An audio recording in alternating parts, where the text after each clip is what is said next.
Io nelle serate chiedo sempre: quanti di voi hanno avuto un problema di lista d'attesa, voi un familiare? Il 90% alza la mano, quindi è oggettiva questa cosa, quindi i cittadini hanno capito. Liste d'attesa infinite, infinite chiamate ai CUP, dai quali i cittadini vengono rimbalzati nel vuoto del cosiddetto galleggiamento. E così un semplice controllo, un accertamento, una visita specialistica diventano un miraggio per tanti veneti. Il tema è di quelli che scottano, ma i cittadini hanno confermato la sua importanza tanto che 8 persone su 10 hanno risposto a un sondaggio del gruppo Media Nord-Est dicendo che la sanità è l'argomento principe della campagna elettorale.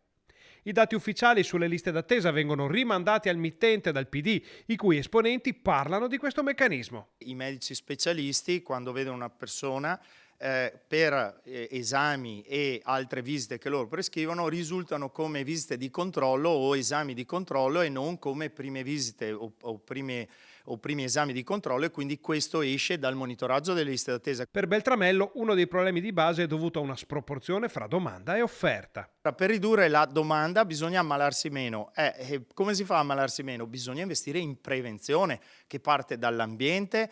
Qui sappiamo in Veneto abbiamo problemi di inquinamento dell'aria, PFAS, però poi anche gli stili di vita, quindi la promozione di stili di vita sani, ma tutti questi investimenti necessari, urgenti, poi anche ovviamente tutti gli screening, si inizia a farle oggi e i risultati ci sono tra i 5, 10 e i 20 anni, quindi nel breve termine questo non riduce le liste d'attesa. E quindi cosa si può fare? Quindi bisogna aumentare l'offerta. Per aumentare l'offerta bisogna avere più professionisti sanitari, perché le visite, gli esami vengono fatte da medici, infermieri, fisioterapisti, ostetriche e tutti i professionisti della salute. Se c'è carenza di questi professionisti è chiaro che lì è l'imbuto.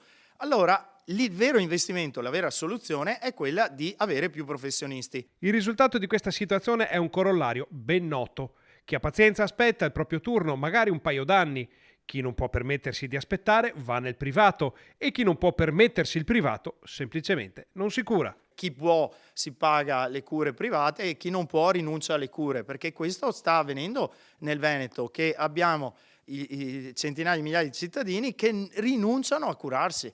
Questo vuol dire una totale disattenzione al bene primario.